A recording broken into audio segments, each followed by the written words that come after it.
Ampun soro-soro Kanjeng Pangeran, kula ajrih. Mestine kowe mangerten. Watak lagane tok joy. Nggih. Yen arep kowe wigati, kowe blok. Kula niki pegawet kok Jeng Pangeran Tojo. Anggen kula miwiti matur wonten ngersa panjenengan. Yo kene kowe duwe pegawet. Lampun arep duwe atuk lawan Pangeran Tojo. Tenun Jeng Pangeran.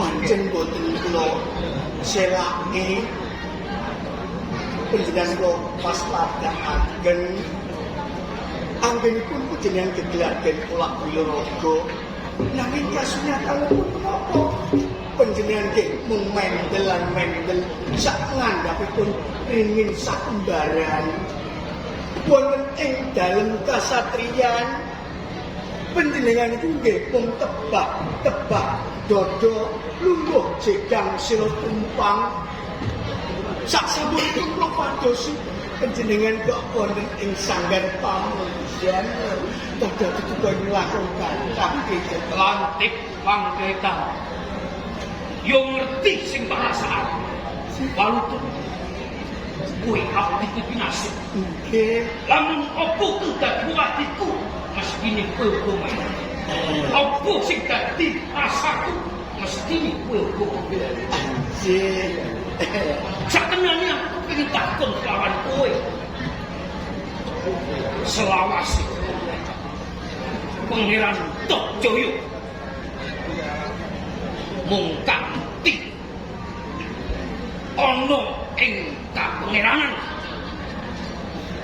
apa selawase bakal lakon yen Tokjoyo mung kanthi julukan Pangeran Pati lan Pangeran Pati lamun aku meli wis pas cukup Kang Mas Maisuwadla duweni palungguhan Kang Mas Anusapati dadi pangarso ana ing Sosara Kang Mas Nibaya pangarso ana ing nanging ing Tokjoyo opo selawase mung cukup dadi Pangeran Pati nuwun sewu jeng Pangeran Tokjoyo walu kenging menapa Sang Prabu Anusapati menika mung tansah liwakaken dhumateng panjenengan ning nuwun sewu saderengipun nggih apa menika pancen kalih panjenengan menika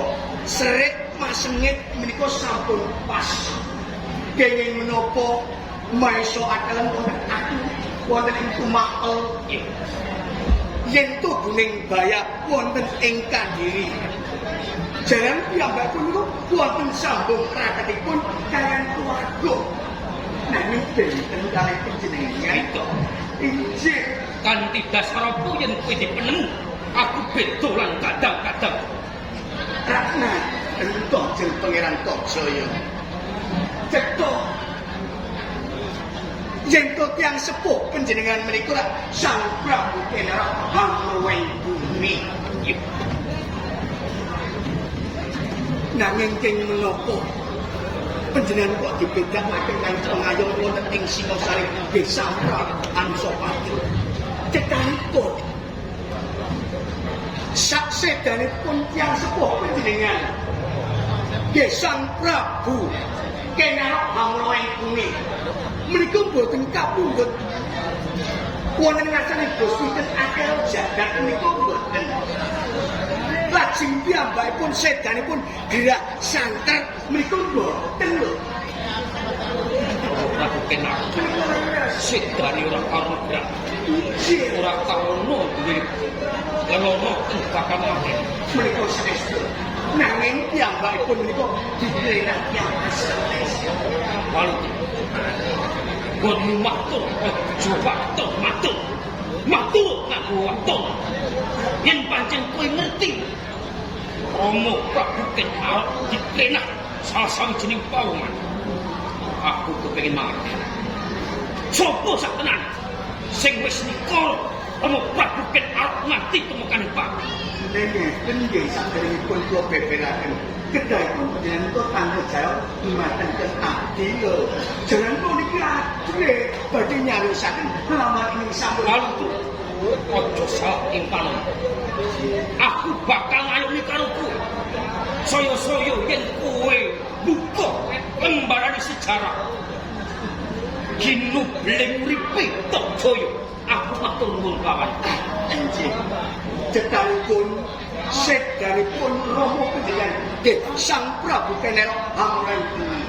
Cetanipun cariyosipun Ratna